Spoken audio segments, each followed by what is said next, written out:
Hello there and welcome to this video. Today, Naotam and I want to show you how you can remove the shiny locks on every NPC in Pokémon Gold and Silver, and all that entirely without any cheats or hacks on original cartridges or also Virtual Console. It all basically works through the use of the coin case glitch together with the wrong pocket TM17As, and Naotam will start off to show you how to set it up. Hi guys, it's now time to show you how to set up this hunt with AC. The first step, as in any other of my AC videos, is getting the wrong pocket TM17 through the concave glitch, which will allow us to execute the code wherever we want. Before that, I'd like to give a huge shout out to Pro-Initiative and their team who helped me learn how to write AC codes. You can find the link to their website in the description. Don't hesitate to check them out if you can read French. Now, let's dive into it. The setup for this is actually really easy in English versions. All you need is 2 items and 2 Pokémon. The first and most important thing you need is the concave. We'll use the concave glitch to execute the first code. Secondly, we'll need Rocky, the Violet City in-game trade Onyx. It has to be level 5 with no EV or EXP, so just trade a level 5 Bellsprout for it. And finally, you'll need a Quagsire holding the TM02, and that's returned as its first move. You can learn it through the use of TM27. These 2 Pokémon will make you able to make the game read box names as code to execute. The next step is to write the first code in the PC. I'll show it quickly, but you can find it and all the other codes you'll have to execute in the description in the right order.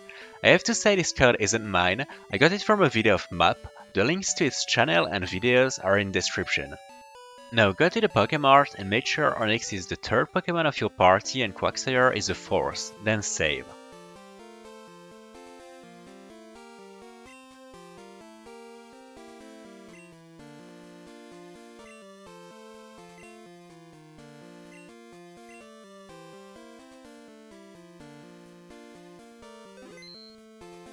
Now that it's done, exit the Pokémart and take 4 steps to the right, and listen to Bellsprout's cry in the Pokédex.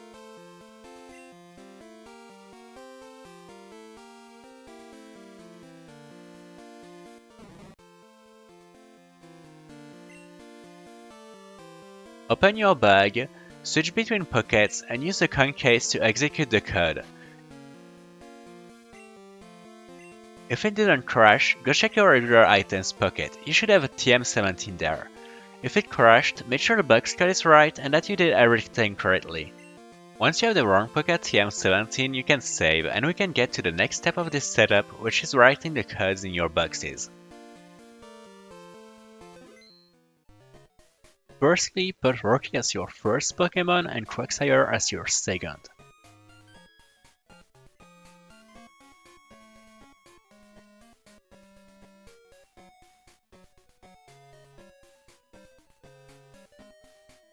Then make sure the wrong pocket TM17 is your first item and the second item isn't something valuable.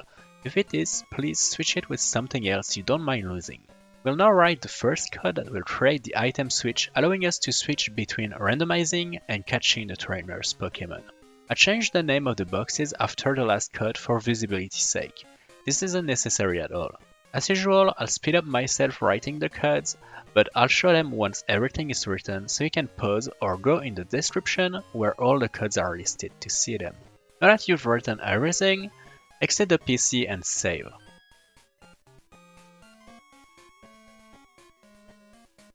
Go in your bag and use the TM17 to execute the code.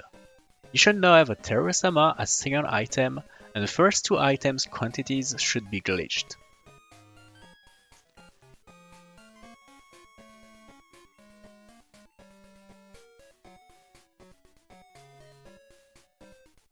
Now we'll set up the actual code. You'll have 2 codes to execute. The first will be a setup code, and the second will be the final code.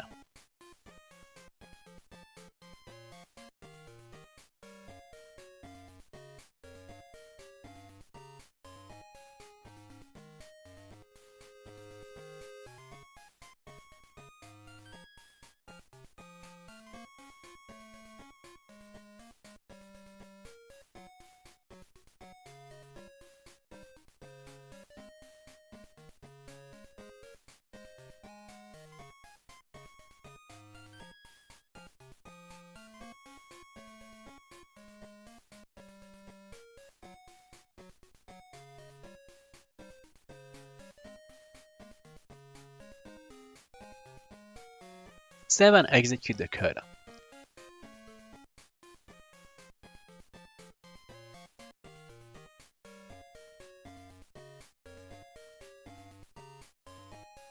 If the game didn't crash, it probably worked. You can check if the letters A in box 6 and 9 have been replaced, to be sure.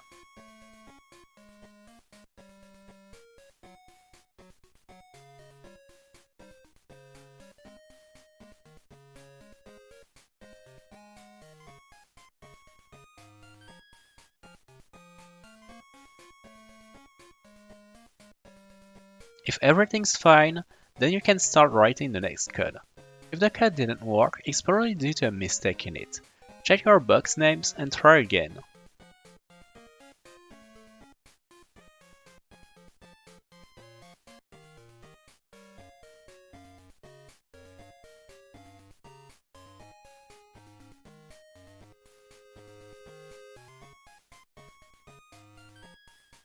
Save and execute it.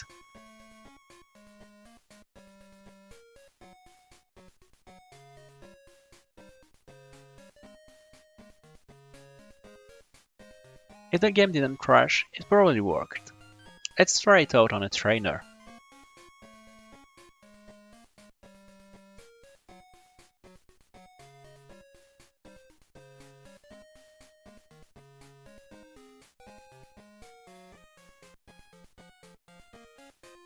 The randomization can't really be seen here, but let's try to catch it.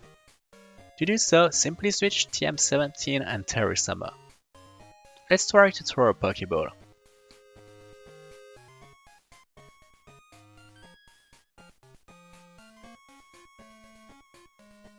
As you can see, it doesn't tell us we can't steal people's Pokémon and let us catch the one in front of us.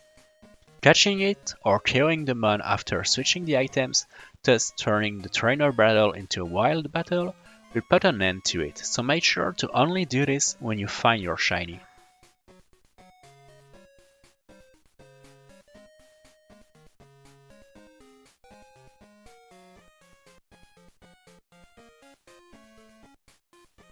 You can see in the summary that the randomization worked, because the Pokémon has more HP than its max HP, meaning its HP DV was randomized to a lower value when other DVs were randomized. The only flaw of this code is it will wipe all Pokémon's moves, but that can easily be fixed. You can also see the Pokémon code will now take your OT and ID, so no obedience issue. To hunt a trainer's Pokémon, you can simply save in front of the trainer. I recommend KOing at least Rocky for the end. You can KO the Quagsire too if you want. Don't forget Rocky must never get any XP or EVs. Don't forget to switch back the TM17 and the Terrasama. You should always have the TM17 first, except when you want to catch a Pokémon. If you are done with your hunt and want to clean up your bag, I wrote a code that does exactly that. Let me show it to you.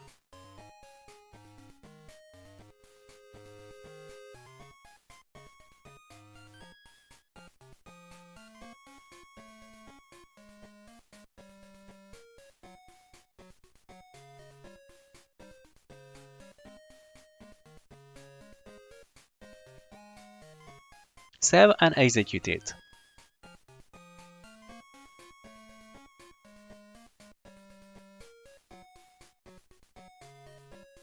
As you can see, everything's back to normal. The code keeps the wrong pocket TM17 because it's really nice to have it for later in case you want to do other stuff with AC. Now let's see how to set this up as soon as possible, which is after naming your rival. To do so, you'll need 2 gold or silver games. On the first one, you'll need to play through the game and set up AC normally, as shown in the Get the Wrong Pocket TM17 part of the video. You'll also need a Bellsprout. You can catch one on Route 31 for example. Place it third in your party. When you're all set up, you can execute the code I'm showing you. It will give a concase to the third Pokémon of your party, so Bellsprout.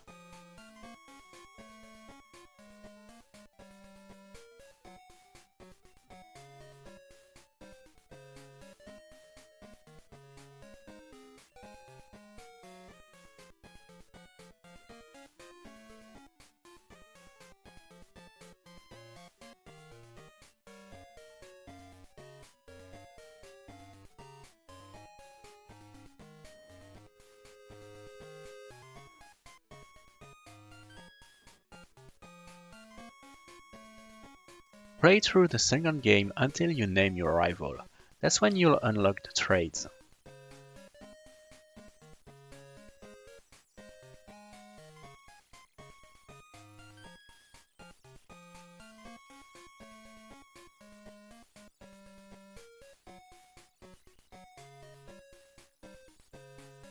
Go to the nearest Pokémon Center in Cherry Grove City and trade in the 3 Pokémon you need, which are Rocky, Waxire, and the Bear Sprout holding the coin case.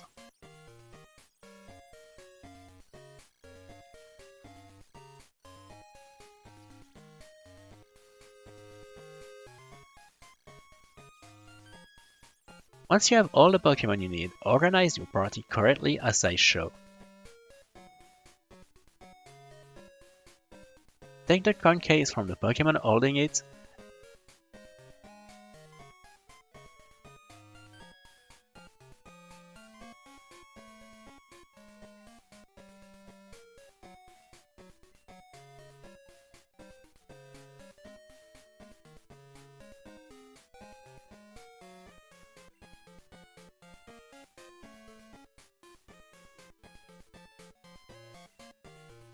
and go buy an antidote from the Pokémart.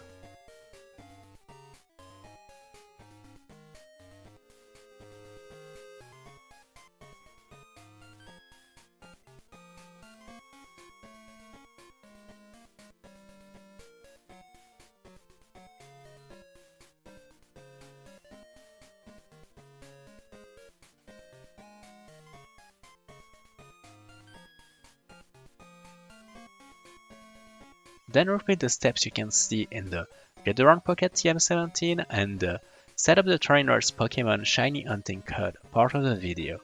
I'll speed up that part because I've already shown everything before. I recommend you to go back to these parts, and as usual, the codes are in description.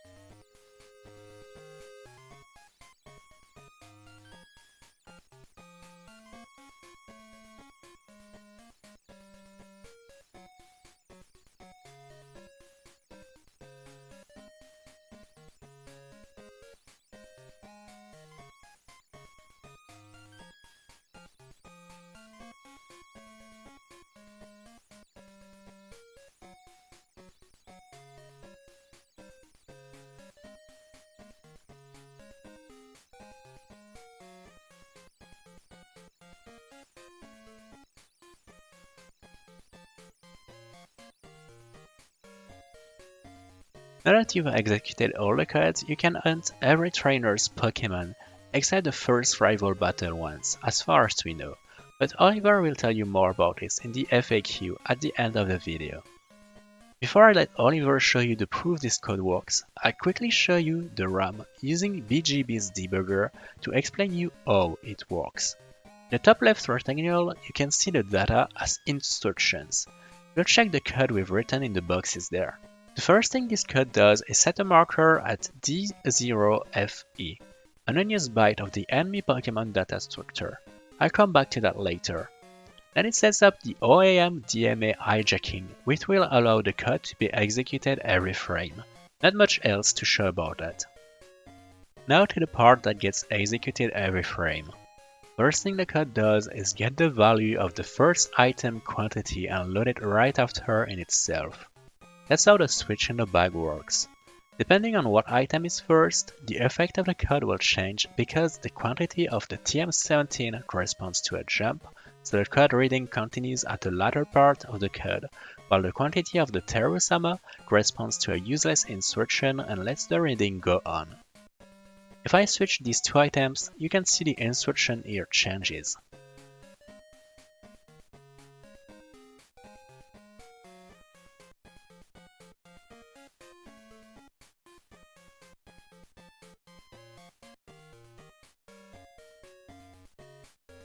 Let's follow the jump to D8F6, which is the same thing as F8F6. Won't dive into too much details, but these two are more or less the same address.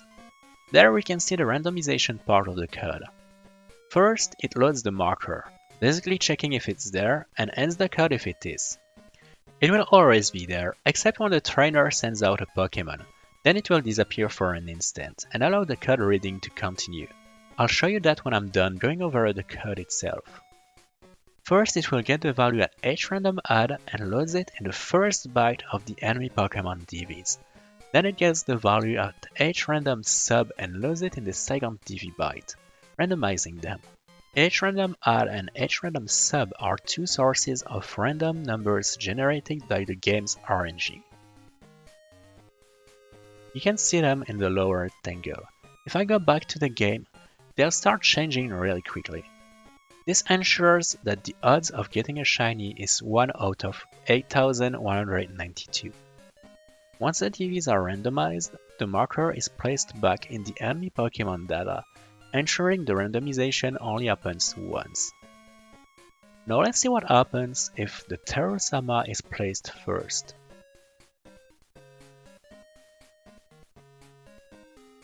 A useless instruction is executed. Then it loads the value 1 at the address that corresponds to the battle type.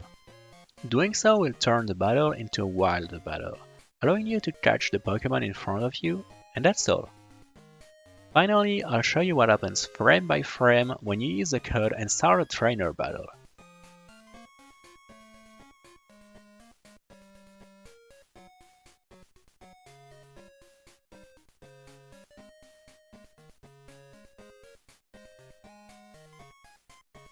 At first, you can see nothing is written in the Pokémon data except the marker.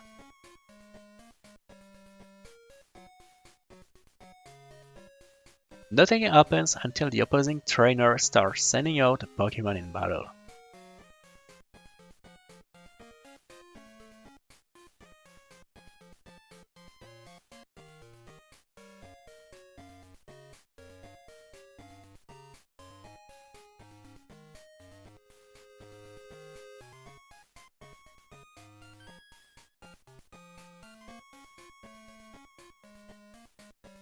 At some point, the enemy Pokémon data is loaded in the RAM.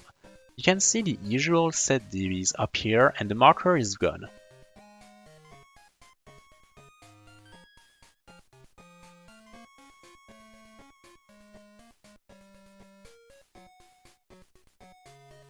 The very next frame, you can see the DVs have changed and the marker was set back. The randomization happened directly.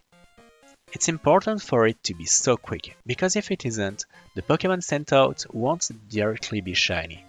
Here, if you find a shiny, you'll see the sprite and the sparkles as it is sent out, and I find that important. That's all for the randomization part of the code.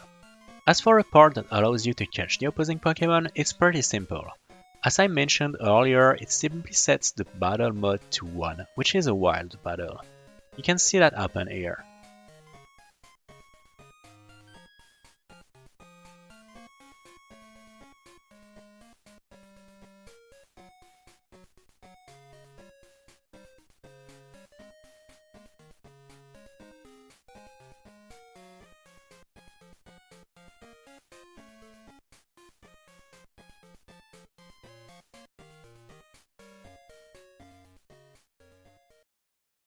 Some of you have probably seen the Team Shining Rocket quest I am doing on my channel.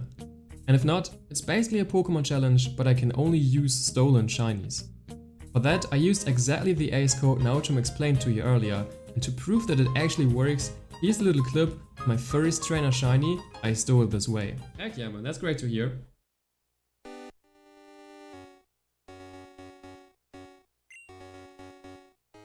With card, unfortunately, Japanese Gen 1 and Gen 2 games are incompatible with any other language versions that I'm aware of. You'd also have to have a Japanese Gen 2 game if you don't already have one. I have one Japanese. This crystal is actually a cartridge. This Japanese crystal is actually a cartridge. Oh! Golden worm! Golden worm! Golden worm! It's here! Yes! Bugcatcher done! Found shiny Caterpie, and we will catch it, chat. Yes! Whoa! One! You can see that Bugcatcher Don indeed found the shiny Caterpie. All I had to do was activate TM17 before every battle. Since gender and shininess is determined by DVs in Gen 2, it's actually already proof enough that the gender changes, because trainers usually have a fixed DVs and therefore also fixed gender on their Pokémon. But it's probably cool to show you a clip of an actual shiny found this way, so you know 100% everything works.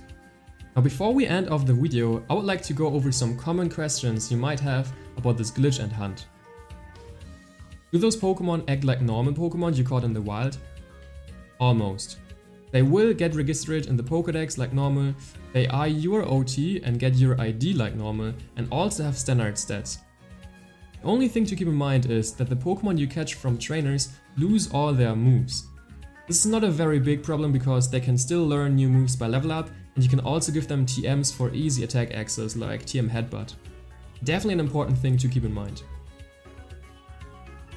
Are the odds 1 in 8192? Yes. The shiny odds are unaffected by this ace code, it's still the usual 1 in 8k odds. In fact, the two numbers used by the code to randomize the DVs from trainers' Pokémon are the same as the ones that are used by the game for regular encounters. Can you even shiny hunt the Elite Four memories or the champion? Yes. This glitch works for every NPC in these games, so you can steal shinies from any trainer you like. At least in theory. We can't guarantee for now that this works on all story mandatory battles, since we weren't able to test them all. We did test some story mandatory battles like the Rival and Johto Gym Leaders, and we know that the game treats it as if you win the battle once you catch a trainer's Pokémon. However, we haven't been able to test every single story related battle in game, so we can't guarantee that it also works for, an example, Champion Lance or Trainer Red. From what we know, we think it works, but once we have had time to test all of them, we'll update the pinned comment below. All standard NPC trainers, however, work for sure. Anything else I need to keep in mind? Remember the two different effects of TM17 with this setup. In slot 1, TM17 will randomize the DVs of trainers' Pokémon, making it possible for trainers to have shinies. And once TM17 is switched to slot 2 of your bag, it changes the trainer battle into a wild battle, making it possible for you to catch trainers' Pokémon. Make sure to not have the TM17 in slot 2 of your bag when initiating a battle. That way, the game thinks the trainer is a Pokémon itself, and will likely result in a crash or a crazy unwanted glitch. Here's a little clip of what I'm talking about.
So basically always have TM17 in slot 1 when initiating a battle, and only switch TM17 to slot 2 while being in a trainer battle.